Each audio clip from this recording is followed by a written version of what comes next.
Presiden Joko Widodo menerima penghargaan Award for Meritorious Leadership yang diberikan oleh Diaspora Indonesia di Istana Negara. Penghargaan diberikan sebagai bentuk apresiasi Diaspora Indonesia atas perhatian dan dedikasi Jokowi kepada diaspora. Juru bicara Diaspora mengatakan penghargaan tersebut diberikan sebagai bentuk apresiasi kepada Presiden yang mendukung penuh penyelenggaraan Kongres Diaspora keempat tahun 2017. Diaspora Indonesia pun bertekad mendukung serta mempromosikan Indonesia melalui kegiatan-kegiatan positif. Presiden Jokowi mengatakan akan terus mendukung diaspora Indonesia khususnya dalam peningkatan ekspor dan komitmen investasi asing ke Indonesia. Selain itu, Menlu juga meminta diaspora tetap bersinergi dengan pemerintah di bidang pariwisata, salah satunya dengan mempromosikan destinasi wisata di Indonesia.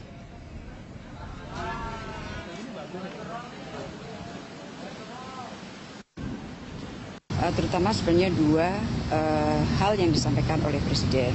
Pertama, ekonomi dunia ini kan masih belum stabil benar.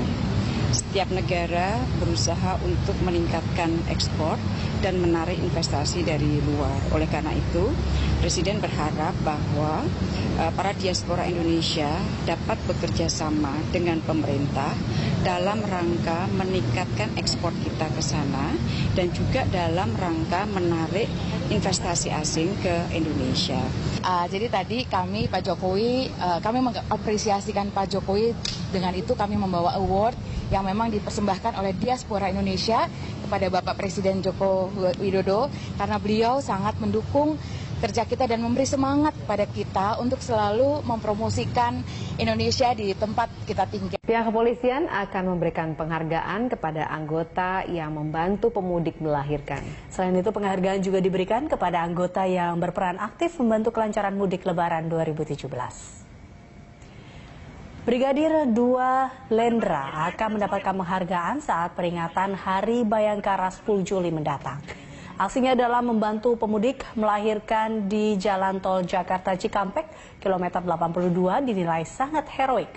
Selain itu, Kepala Korps Lalu Lintas Polri, Royke Lumowa, memberikan penghargaan kepada anggota bidang kedokteran dan kesehatan kepolisian Resort Karawang itu setelah operasi Ramadnia selesai.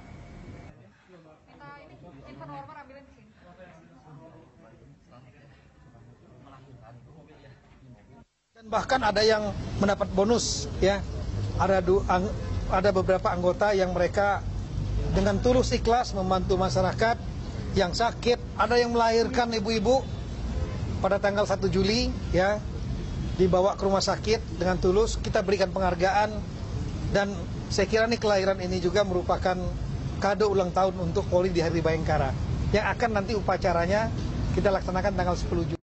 Pemirsa, sejumlah pejabat Kabupaten Purwakarta yang tadi mendatangi Rumah Sakit Siloam Purwakarta untuk mengetahui nasib bayi yang lahir di Tol Cipali kemarin. Bayi Bayangkariwati pun dibawa pulang ke Jakarta setelah ayahnya mengumandangkan azan di telinganya. Sejumlah pejabat Purwakarta mendatangi Rumah Sakit Siloam Purwakarta guna mengetahui kondisi terakhir bayi yang dilahirkan di bahu Tol Cipali kilometer 82. Bupati Purwakarta, Dedi Mulyadi, serta Kapolres Purwakarta, Hani Hidayat, memberikan bingkisan dan ucapan selamat kepada orang tua sang bayi. Bayi yang diberi nama Bayangkariwati Ramadnia ini dalam kondisi sehat di ruang perawatan Rumah Sakit Siloam Purwakarta. Ibu sang bayi, Sugiyati, warga Lasem Rembang, Jawa Tengah, mengaku saat dalam perjalanan tidak merasakan tanda akan melahirkan, hingga ia berani menyusul suaminya yang telah berada di Jakarta menggunakan bus umum. Iya, enggak tahu ya, pasrah yang puasa aja gitu. Pasrah yang puasa aja. Sebelumnya diperiksa nggak? Apanya? Atau ada tanda-tanda nggak dari rumah? Enggak sama sekali, enggak. Enggak ada. Tapi di bus mulai kerasa ya, Bu ya? Itu, saya kan turun di sampai itu di Cirebon. Semuanya kan busnya itu enggak ada, toiletnya enggak ada. Suruh turun sama itu supirnya itu suruh itu ke mobil yang itu Pak, yang ada genten itunya, ada toiletnya warnanya kuning apa itu, ya suruh ke situ dan itu keluar darah dan saya naik dan saya sakit dan langsung bayinya keluar. Sementara pemerintah daerah Kabupaten Purwakarta menanggung semua biaya persalinan Sugiyati dan memberikan modal untuk usaha rongsokannya. Ya kalau gini loh, kalau saya kan selalu mengamati setiap peristiwa yang terjadi di Purwakarta, pemerintah daerahnya selalu monitor. Sejak kemarin saya monitor, karena kebetulan saya lagi di Subang. Dan saya cek sehat lah, udah besok pagi aja kita lihat. Dan hari ini kita lihat kebetulan istrinya warga Jawa Tengah, suaminya warga Cirebon. Ya kita berikan atensi ya. Dari sisi aspek pembiayaan kan sudah di-cover sama BPJS. Sudah nggak ada problem. Terus kemudian seluruh biaya angkutan sampai nanti diantar ke rumahnya sudah ditangani oleh Polres Purwakarta. Ya kita ikut berpartisipasi sedikit lah. Karena dia kan pemulung di Jakarta, terus kemudian tinggal itu di rumah bosnya. Saya nanti tadi nitip untuk modal usaha bapaknya atau ayahnya karena ini anak yang pertama. Siapa tahu nanti kalau biasanya ngoleksi keliling mulung, nanti dia bisa juga beli. Itu cukup itu untuk modal beberapa ratus kilo ya. Untuk dia beli sehingga dia menjadi sub bosnya lagi. Kan dia ini mulung dijual ke bos. Nah, hari ini saya sudah arahin dia untuk dia beli barang dari tempat lain sehingga bukan hanya mulung. Kalau beli kan sudah ada otomatis ada peningkatan pendapatan. Nah, artinya bahwa kelahirannya membawa berkah.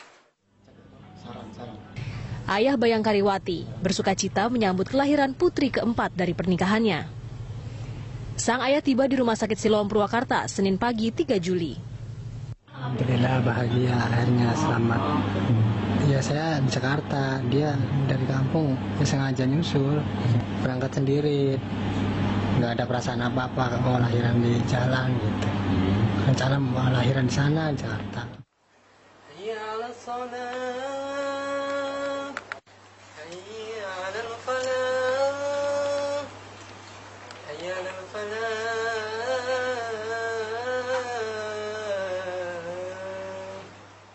Usai didengungkan, suara azan oleh sang ayah bayi Bayangkari dibawa ke Jakarta sekitar pukul 14 waktu Indonesia bagian Barat. Pihak kepolisian Purwakarta yang mengantar langsung keberangkatan hingga ke tempat tujuan. Kontributor Berita 1 Purwakarta, Jawa Barat. Selamat sore, Anda menyaksikan News Update pukul 17 waktu Indonesia Barat. Saya Valerina Daniel. Meski libur cuti bersama dan libur lebaran relatif panjang, namun banyak PNS yang bolos di hari pertama masuk kerja. Pemkab Purwakarta menerapkan potong gaji bagi PNS yang tidak masuk kerja di hari pertama usai liburan tanpa keterangan. Hal tersebut disampaikan Bupati Purwakarta saat menggelar acara halal bihalal di lingkungan Pemkab Purwakarta. Pemkab akan menerapkan potong gaji sebesar Rp500.000 jika PNS terbukti tidak masuk kerja tanpa keterangan. Ini dilakukan guna memberikan efek jera kepada para PNS yang sengaja tidak hadir alias bolos. Selain itu Pemkab juga meminta agar jajarannya kembali bisa melayani warga pasca libur lebaran. Bulan kan dipotong nanti bulan depan gajinya 500.000. Iya dong, 500.000. Jadi kalau yang hari ini tidak masuk kerja tanpa alasan, bukan cuti, nanti bulan depan 500.000 hilang itu dari gajinya. Saya potong. Ya nanti kan kita hari ini dicek, kan ada sistem di setiap kantornya masing-masing yang online bisa memastikan ada yang masuk dan ada yang tidak masuk. Ini mungkin tidak dilakukan di tempat lain ya, di mana nanti jam 7:04 mereka sudah ada di ruang kerjanya masing. Luar Jakarta, hari pertama kerja pasca libur lebaran di Pemkot Bogor masih diwarnai oleh banyaknya PNS yang datang terlambat. Wali Kota Bogor menegaskan pihaknya akan memberikan sanksi tegas terhadap PNS yang membolos di hari ini. Hari pertama masuk kerja di lingkungan Pemkot Bogor dilakukan dengan apel bersama dan halal bihalal bersama seluruh PNS. Hari pertama kerja hari ini masih banyak PNS yang tidak disiplin, yaitu datang terlambat hingga membolos. Wali Kota Bogor Bima Arya Sugiarto menegaskan, meski hari ini hari pertama bekerja, namun tidak ada prioritas khusus dan akan memberikan sanksi sesuai aturan yang berlaku bagi PNS yang tidak disiplin. Ia menekankan jajarannya untuk tetap bekerja melayani warga. Setelah ini saya langsung rapat koordinasi. Ya. Macam-macam, ya, macam-macam lah. Terutama monitor perkembangan kota dan lain-lain. Tidak cek. Pak, kalau misalnya ada yang nggak masuk hari ini, kita bolos? Pasti. Ya, bagi PNS DKI yang membolos pada hari pertama Lebaran ini, sanksi apa yang akan diterapkan oleh Pemprov DKI kepada PNS-PNS yang membolos ini? Ya, Sakti, Gubernur DKI Jakarta Jarod Saiful Hidayat tidak akan mentoleransi PNS DKI yang membolos di hari pertama bekerja pasca libur Lebaran. PNS yang membolos tidak akan mendapat tunjangan kinerja daerah dan gaji yang ke-13. Jarod menyesali lebih dari 2.000 PNS DKI Jakarta datang tidak tepat waktu pada hari pertama bekerja. Ia meminta pengecekan alasan PNS yang tidak masuk pada hari ini. Jarod menilai setelah 10 hari libur Lebaran seharusnya staf Balai Kota lebih bersemangat dan siap untuk bekerja. Bahwa mereka sudah libur 10 hari, kalau hari ini tidak masuk dengan alasan tidak jelas, otomatis ya TKD-nya tidak dibayar. Gaji ke-13 rencana kita bayar hari ini, kalau enggak kita bayar. Biar saja.